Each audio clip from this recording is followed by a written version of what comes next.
चालू हो गया वीडियो। चलिए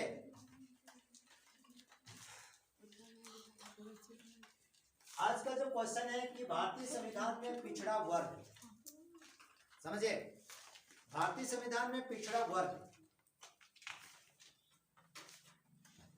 जानते हैं कि हम लोग यहाँ पर अभी विभिन्न प्रकार की फलना जाति है, इस जाति की उस जाति की है, पहले ऐसे हम लोग बोलते हैं, लेकिन सरकारी रूल रेगुलेशंस के अनुसार, सरकार के अनुसार कितने कैटेगरी में बांटा गया है? नहीं, सरकार ने कितने समाज को कितने वर्गों में बांटा है? सरकार ने समाज को 4 वर्गों में बांटा है। पहला यूआर, दूसरा ओबीसी, तीसरा एसटी एससी। इसको कहते हैं अनरिजर्व कैटेगरी, देख रहे हैं, इसको कहते हैं अनरिजर्व कैटेगरी। अनरिजर्व अर्थात जिसको कोई भी आरक्षण, कोई भी छूट प्राप्त नहीं है। हालांकि इसमें अभी वर्तमान सरकार ने 10% स्वर्ण आरक्षण दे दिया, वो अलग चीज है। दूसरा है कि ओबीसी, अदर बैकवर्ड कास्ट, लाने के अदर बैकवर्ड कास्ट, जिसमें अन्य पिछड़ा वर्ग जिसको कहा जाता है। ST, schedule tribe, schedule tribe का मतलब होता है अनुसूचित जनजाति। और चौथा है एससी, शेड्यूल कास्ट, मतलब अनुसूचित जाति। ये सरकार ने समाज को ये 4 वर्गों में बांट करके रखा है, मात्र 4 वर्गों में। हम लोग भले हिंदू, मुस्लिम, सिख, ईसाई, पारसी करते रह जाओ, लेकिन सरकार ने ये 4 वर्गों में डिवाइड करके रखा है समाज को। समझ गए बात को? आइए जानते हैं, देखो शांति बनाए रखो ना जी। भारतीय संविधान में जो पिछड़ा वर्ग की इसमें जो बात जो कही गई है कि भारतीय संविधान में पिछड़े वर्ग को क्या क्या प्रावधान किया गया है, उसके उत्थान के लिए, मुख्य धारा में उसको लाने के लिए सरकार ने कौन कौन से कानून बनाया है, सरकार ने कौन कौन से प्रावधान किया है, और संविधान में इसके लिए कौन कौन सा उपबंध को जोड़ा गया है। इसके लिए यहां पर देखिए, पिछड़ी जाति, भारतीय संविधान में पिछड़ी जाति शब्द का कोई प्रयोग नहीं है। पिछड़ी जाति शब्द का कोई प्रयोग नहीं है। तो भारतीय संविधान में किस शब्द का प्रयोग किया गया है? पिछड़े वर्ग का वर्णन किया है। पिछड़ा वर्ग, पिछड़ी जाति नहीं कहा है, क्या कहा है? पिछड़ा वर्ग का है। पिछड़ी जाति का कहीं पर भी भारतीय संविधान में वर्णन नहीं, पिछड़ा वर्ग का है।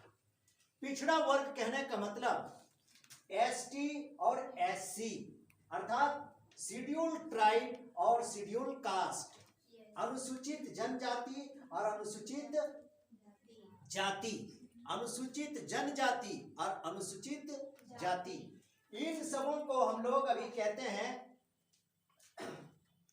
पिछड़ी जाति कह देते हैं। नेता लोग अपने लाभ के लिए इसको पिछड़ी जाति शब्द का प्रयोग कर देता है, लेकिन भारतीय संविधान में इसके लिए कभी भी पिछड़े जाति शब्द का प्रयोग नहीं किया है, बल्कि कौन सा शब्द का प्रयोग किया है? पिछड़े वर्ग का प्रयोग किया है, पिछड़ा वर्ग। लेकिन अभी क्या हो गया है, पिछड़ा वर्ग इसको माना जाता है other backward caste, other backward caste को पिछड़ा वर्ग माना जाता है। अदर बैकवर्ड कास्ट, अन्य पिछड़ा वर्ग। मूल पिछड़ा वर्ग ये है, मुख्य रूप से जो कहा जाए कि भारतीय संविधान के अनुसार, कानून के अनुसार अगर कहा जाए तो मुख्य रूप से पिछड़ा वर्ग ये है, एसटी और एससी। लेकिन बाद में इसमें अदर बैकवर्ड कास्ट, अन्य पिछड़ा वर्ग, ये मुख्य पिछड़ा वर्ग आप कह सकते हो, लेकिन ये अन्य पिछड़ा वर्ग के अंतर्गत आता है। ये बात की बात है कि ओबीसी के अंतर्गत कितनी सारी जातियां आती है हम बता देंगे, लेकिन मुख्य पिछड़ा वर्ग में एसटी और एससी आता है, लेकिन अन्य पिछड़ा वर्ग कहते हैं ओबीसी को कहा जाता है। तो पिछड़ी जाति शब्द का प्रयोग कभी भी भारतीय संविधान में नहीं किया गया था। क्या किया गया है? पिछड़े वर्ग शब्द का प्रयोग किया गया। इस बात को समझ गया? इतना ख्याल रखिएगा, पिछड़ी जाति शब्द का प्रयोग भारतीय संविधान में किसी भी जाति के लिए नहीं किया गया, बल्कि किस लिए किया गया? पिछड़ा वर्ग किया गया। और ये हो गया अन्य पिछड़ा वर्ग। अब इसमें बात आ गई कि जानते हैं कि एसटी और एससी जो है सदियों वर्षों से दबा कुचला है, आर्थिक रूप से, शैक्षणिक रूप से, राजनीतिक रूप से, सामाजिक रूप से, सभी स्तर से यह जुगों जुगों से, वर्षों से यह पिछड़ा हुआ रहा है। तो भारत सरकार ने जब देश जब आजाद हो गया तो भारतीय संविधान में इसके उत्थान के लिए कई सारे प्रावधान किया गया। इसके मुख्य धारा में, समाज के मुख्य धारा में लाने के लिए, इसके लिए भारतीय संविधान में कई सारे प्रावधान किए गए, कई सारे कानूनों का निर्माण किया गया, जो एक एक करके मैं अब आपको बताने जा रहा हूं। देखिए, भारतीय संविधान के भाग 4, भारतीय संविधान के भाग 4 में, भाग 4 में यह कहा गया है, यह वर्णित है कि राज्य के नीति निर्देशक सिद्धांत। अगर क्वेश्चन आता है कि राज्य के नीति निर्देशक सिद्धांत भारतीय संविधान के किस भाग में कहा गया है? भाग 4 में कहा गया है। जब बोलते हैं तो आवाज दिया करो ताकि लगे उसमें भी कि हाँ बच्चे लोग बैठे हुए हैं। तो भारतीय संविधान के भाग 4 में किस चीज का वर्णन किया गया है? राज्य के नीति निर्देशक सिद्धांत। अब आप जानिए कि राज्य के नीति निर्देशक सिद्धांत के अंतर्गत क्या क्या चीज होता है। राज्य के नीति निर्देशक सिद्धांत में यह बात बताया गया है कि समाज में जितने भी जो पिछड़े वर्ग के लोग हैं, चाहे एसटी हो, चाहे एससी हो, चाहे ओबीसी हो, जो भी हो, उसको आर्थिक रूप से, सामाजिक रूप से उसकी कल्याण की बात कही गई है कि समाज में जो एकदम जो पिछड़ा हुआ वर्ग के लोग हैं उसके लिए क्या है, आर्थिक संपन्नता आ जाए, उसके लिए सामाजिक जो भेदभाव जो उसके साथ होता है वो उसके साथ सामाजिक भेदभाव ना हो, इस चीज का वर्णन राज्य के नीति निर्देशक सिद्धांत भाग 4 में कहा गया है। क्या क्या? आर्थिक सामाजिक कल्याण की बात कही गई है कि समाज में रहने वाले सभी वर्ग के लोगों के लिए आर्थिक और सामाजिक न्याय सबके लिए बराबर होगा, सबों को समान अपॉर्चुनिटी, सबों को समान अवसर दिया जाएगा। ये राज्य के नीति निर्देशक तत्व में कहा गया, संविधान के भाग 4 में कहा गया। बात समझ में आ गई ना?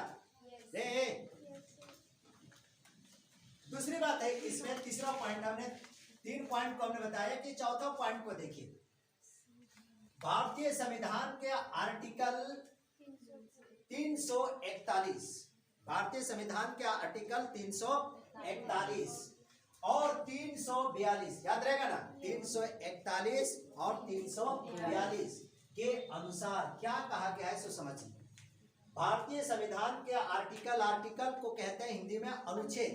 अनुच्छेद के 341 और 342 के अनुसार क्या कहा गया है कि राष्ट्रपति जो है, देश का जो राष्ट्रपति, जो प्रेसिडेंट है, राष्ट्रपति द्वारा एसटी को और एससी को पिछड़ा वर्ग माना जाएगा। एसटी और एससी को पिछड़ा वर्ग माना जाएगा। अगर क्वेश्चन आता है इस प्रकार से कि किस आर्टिकल के अंतर्गत एससी और एसटी को पिछड़ा वर्ग माना गया है, तो 341 और 342 के अंतर्गत। ध्यान रखिएगा, पिछड़ा वर्ग कह रहा है, पिछड़ी जाति नहीं कह रहा, पिछड़ा वर्ग, पिछड़ी जाति नहीं, वर्ग समूह कह रहा है। तो अनुच्छेद 341 और 342 के अनुसार कह रहा है कि राष्ट्रपति द्वारा एसटी और एससी को, शेड्यूल ट्राइब और शेड्यूल कास्ट के लोगों को पिछड़ा वर्ग माना जाएगा, पिछड़ी जाति नहीं माना जाएगा। इसके पीछे बहुत बड़ा कारण है कि जाति क्यों नहीं माना जाए, वर्ग क्यों माना जाएगा, ये सब अलग डिबेट का विषय है, वो सब आपको जानने की जरूरत नहीं है। अब आते हैं अनुच्छेद 16 के अनुसार। इसमें कहता है कि समानता का अधिकार प्रदान करता है, अर्थात समाज में रहने वाले हिंदू हो, मुस्लिम हो, सिख हो, ईसाई हो, बौद्ध हो, जैन हो, पारसी हो, कोई भी हो, सबके साथ समान व्यवहार किया जाएगा। किसी के साथ ऊंच नीच छुआछूत की व्यवहार नहीं किया जाएगा। ये समानता प्रदान करता है अनुच्छेद। समानता कहने का मतलब कि समाज में रहने वाले हर वर्ग के लोगों को, खास करके एसटी और एससी वर्ग को, समाज में जो है एसटी और एससी वर्ग के जो लोग हैं, इसको शिक्षा की समानता दी जाए। किसी को भी शिक्षा से वंचित नहीं किया जा सकता, हर एक लोगों को शिक्षा दिया जा सकता है, सबों को शिक्षा प्राप्त करने का अधिकार है, शिक्षा का समानता।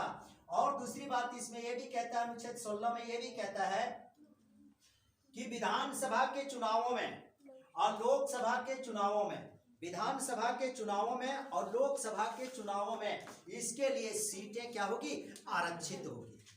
इसके लिए सीटें आरक्षित होगी। कहने का मतलब कि सीटें आरक्षित होने का मतलब कि कोई क्षेत्र मान लेते हैं कि राजधनवार विधानसभा क्षेत्र है, ये कौन सा, राजधनवार विधानसभा क्षेत्र है। अब राजधनवार विधानसभा क्षेत्र है, अब इस क्षेत्र को मान लेते हैं कि एसटी या एससी के लिए इस सीट को आरक्षित, आरक्षित का मतलब सुरक्षित। जब भी चुनाव लड़ेगा, जो भी चुनाव लड़ेगा इसी वर्ग का चुनाव लड़ेगा, कोई दूसरा वर्ग का चुनाव नहीं लड़ सकता है। तो जीत करके जो जाएगा या तो एसटी का या तो एससी का। हालांकि एसटी के लिए सीटें आरक्षित अलग से है और एससी के लिए भी सीटें आरक्षित अलग से है। समझ रहे बात को। इस प्रकार से शिक्षा का समानता का अधिकार मिलेगा क्षेत्र में, राज्यों में, विधानसभा के चुनाव में और लोकसभा के चुनाव में लोगों को आरक्षण अर्थात सीटें आरक्षित रहेगी। तीसरी बात यह है 17 के अंतर्गत, अनुच्छेद 17 के अंतर्गत क्या क्या बात कही गई। अनुच्छेद 17 के अंतर्गत समानता की बात इसमें भी कही गई है। अनुच्छेद 17 के अंतर्गत इसमें कहा गया है कि भारतीय संविधान में अनुच्छेद 17 जो है ना, जो जुगों जुगों से जो एसटी और एससी के साथ जो छुआछूत की जो भावना जो चली आ रही थी, इस छुआछूत की भावना को गैर संवैधानिक या गैर कानूनी कहा गया। क्या अब ऐसा कोई भी नहीं कर सकते हो। एक जमाना था, एक समय था कि एसटी और एससी वर्ग के लिए किसी सार्वजनिक स्थान पर नहीं जा सकता था, किसी बड़े जाति के यहां नहीं जा सकता था, खड़ा नहीं रह सकता था। ये सारी चीजें नहीं चलेगी। अब सबके साथ समानता अर्थात अनटचेबिलिटी, छुआछूत की भावना को गैर संवैधानिक कर दी। यहां तक आ गया अगर आप किसी को अगर जाति सूचक शब्द से भी अगर संबोधित करते हैं, जाति सूचक शब्द से अगर संबोधित करते हैं, यह कानूनन अपराध है। आप जाति सूचक शब्द से संबोधित नहीं कर सकते। समझ गया ना। जाति सूचक शब्द से किसी की कोई भी जाति नाम से संबोधित करो ना भाई, जाति से संबोधित नहीं कर सकते हो।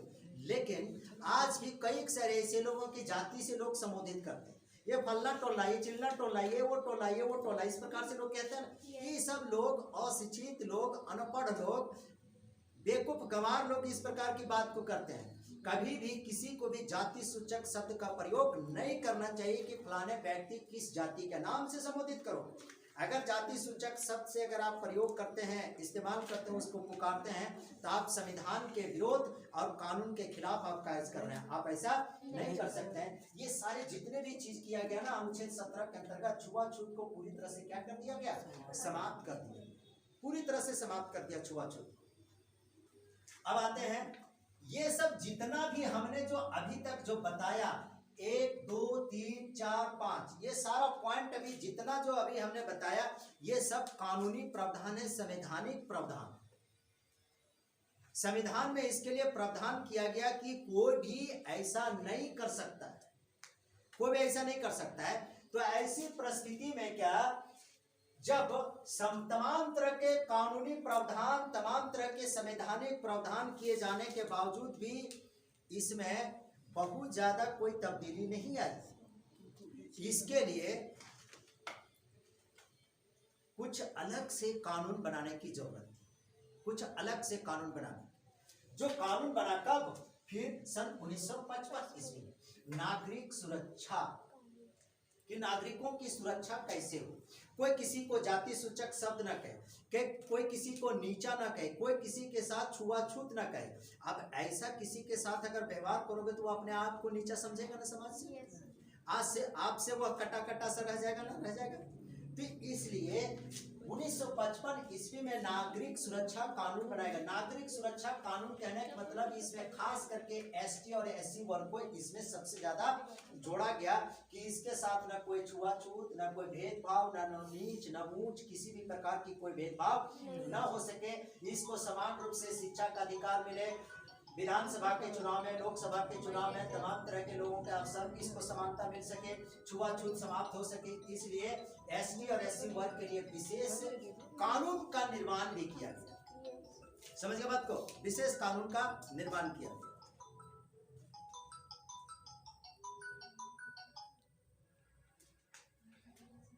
देखिए मैं एक बात बता देता हूं, ये आप चाहे जितना भी आप कानून बना लीजिए, जितना भी कानून आप बना लीजिए, लेकिन मैं एक चीज को मैं बताता हूं, कानून आप चाहे जितना भी बना लीजिए, आपको चाहे आरक्षण का प्रावधान चाहे आपके पास जितना भी लागू हो जाए, कहने का मतलब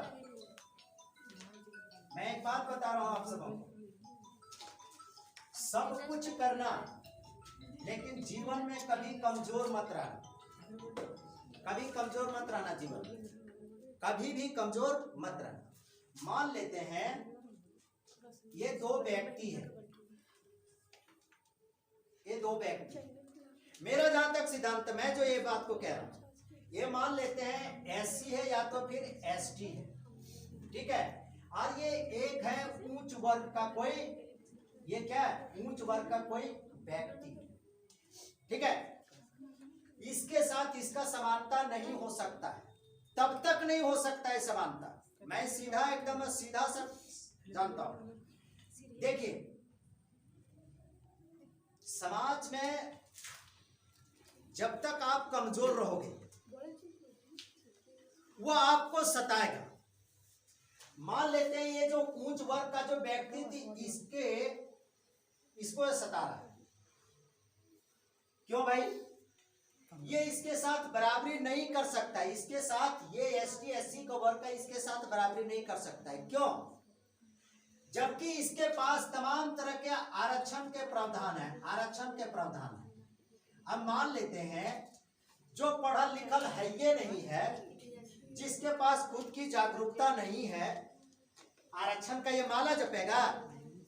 नहीं जी, आरक्षण उसके लिए नौकरियों में, कार्यों में, शिक्षा में, उसके लिए आरक्षण है जो ये सारी चीज को चाहता है। नौकरियों में आरक्षण कम से कम उसको मिलेगा जो शिक्षित होगा, अन्यथा किसी को दूसरे को नहीं मिलेगा। ये इसको इसलिए दबाता है, ये इसको इसलिए दबाता है क्योंकि ये शैक्षिक रूप से, ये आर्थिक रूप से, ये सामाजिक रूप से, ये राजनीतिक रूप से, ये राजनीतिक रूप, हर स्तर से ये पिछड़ा हुआ है, हर स्तर से पिछड़ा हुआ, इसीलिए तो इसको पिछड़ा वर्ग कह रहे हैं, पिछड़ी जाति कह रहे हैं। न शिक्षा है बेहतर तरीके से, न आर्थिक स्थिति, न सामाजिक स्थिति, न राजनीतिक स्थिति, ऐसा कुछ भी नहीं है इसके साथ। लेकिन वहीं इसके साथ जो उच्च वर्ग के लोग पास है, इसके पास सारी चीजें हैं, इसके पास क्या है, सारी चीजें हैं, सारी चीजें। आपके खेत में तो काम करबे करेगा, आपको तो नौकरे जाकर के जरूर बुला लेगा कि चल फलाने जगह हमको हर जोतना है, बुलाएगा कि नहीं बुलाएगा? क्यों? क्योंकि तुम आर्थिक रूप से, शैक्षिक रूप से, सामाजिक रूप से, राजनीतिक रूप से, हर तरह से तुम क्या है, पिछड़ा हुआ है। अगर इसके साथ अगर तुमको बराबरी करना है, अगर इसके उच्च वर्ग के साथ अगर बराबरी करना है, तो एक कॉन्सेप्ट है, आपको शैक्षिक रूप से, आपको आर्थिक रूप से, आपको सामाजिक रूप से, आपको राजनीतिक रूप से आपको सशक्त होना पड़ेगा। अर्थात जो सारे संसाधन इसके पास है, जितनी क्षमता इसके पास है, उतनी ही क्षमता इसके पास है, तो क्या ये तुम्हें दबा सकता है? ये तुम्हें कुचल सकता है? नहीं कुचल सकता है। ये पैसे की बात करेगा, तुम्हारे पास पैसे की कमी नहीं रहेगा। ये शिक्षा की बात करेगा, तुम्हारे पास शिक्षा की कमी नहीं रहेगी। ये सामाजिक स्थिति की बात करेगा, तुम भी सामाजिक रूप से मजबूत रहोगे।